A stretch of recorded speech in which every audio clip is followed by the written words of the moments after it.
आज हम 12वें अध्याय के श्लोक 6 और 7 का अर्थ पढ़ेंगे।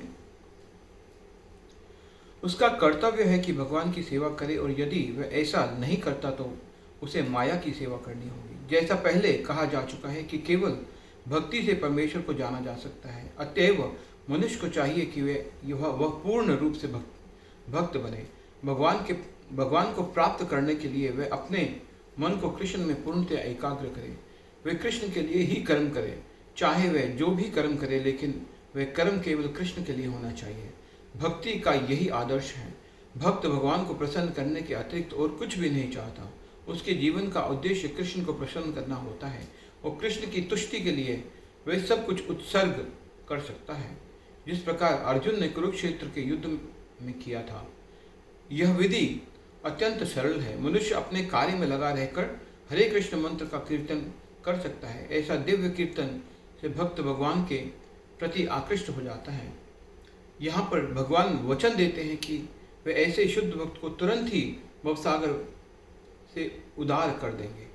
जो योग अभ्यास में बड़े चढ़े हैं, वे योग द्वारा अपनी आत्मा को इच्छा अनुसार किसी भी लोक में ले जा सकते हैं और अन्य लोग इस अवसर को विभिन्न प्रकार से उपयोग में लाते हैं।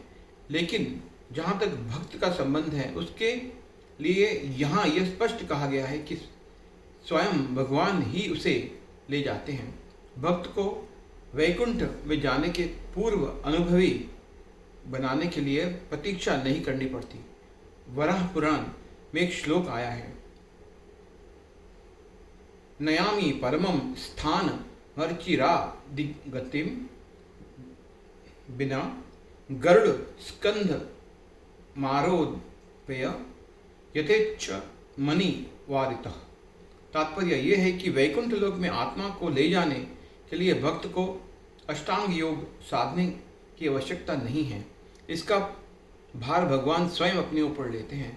वे यहाँ पर स्पष्ट कह रहे हैं कि स्वयं ही उदारक बनते हैं। बालक अपने माता पिता द्वारा अपने आप रक्षित होता रहता है, जिससे उसकी स्थिति सुरक्षित रहती है। उसी प्रकार भक्त को योगाभ्यास द्वारा अन्य लोकों में जाने के लिए प्रयत्न करने की आवश्यकता नहीं होती, अपितु भगवान अपने अनुग्रहवश स्वयं ही अपने पक्षी वाहन गरुड़ पर सवार होकर तुरंत आते हैं और भक्त को भवसागर से उबार लेते हैं।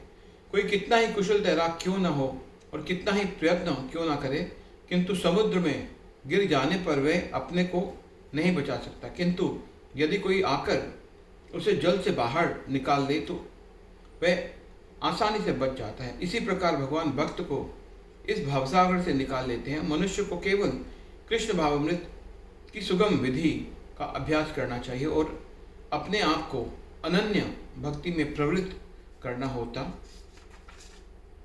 है। हरे कृष्णा कृष्णा कृष्णा हरे हरे।